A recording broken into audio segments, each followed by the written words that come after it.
I'm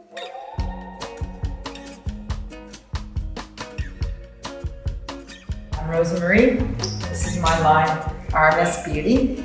And let's get started. Take a little bit of my beauty oil. You don't need a lot, guys. Like I said, this is concentrated stuff. And always remember to go down your neck to the left of this on your hand. We talk about cream foundations that are amazing. It's not completely matte, yet it's not completely oily. It's got a satin finish to it that's very, very, very elegant.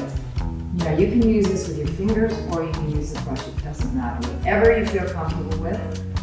And you don't want to go right across the eye like that. And that's a mistake that I see happening a lot with cover-ups. You just want to paint in where the actual discoloration is.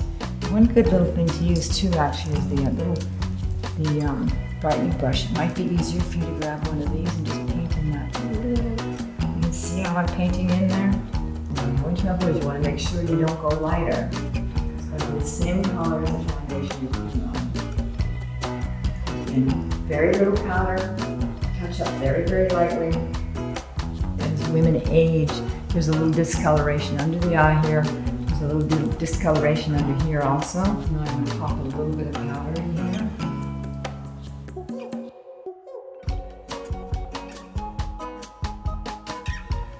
Go in any little spots, just do a little extra touch-up. I'm going to do something as simple as a little wash of eye polish. I'm going to use my fingers because I love, like I said, I love to use my fingers. Now look how beautiful that looks. Okay, next, blush. Once you start going down in this area here, you pull the face down, it is not attractive. So you want to lift it up. The lifting up is what makes you look young.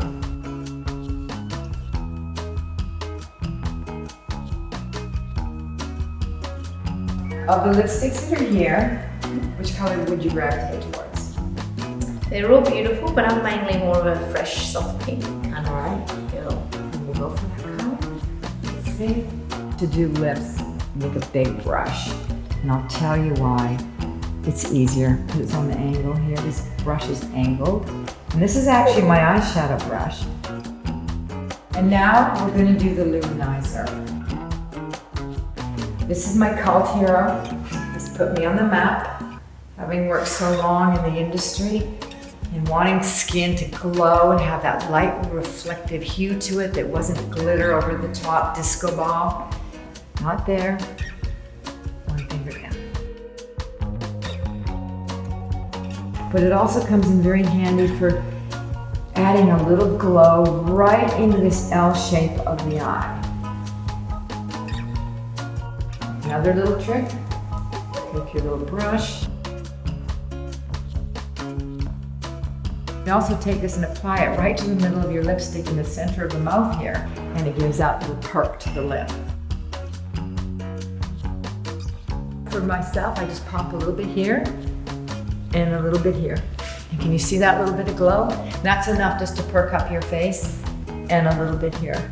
I'm gonna put a bit of bronzer on you. I'm just gonna take it to the next step. We don't have to do this, but it's just a little afterthought. Give you a little bit of a glowing bronze look. Now this is nice, this product, because it's not baked. Baking tends to dry the skin out when you get older. It tends to be a little dry because the product's been baked, so what happens? It's dry, so when it goes on the skin, it kind of absorbs the moisture, so we don't want that. These are pressed shadows.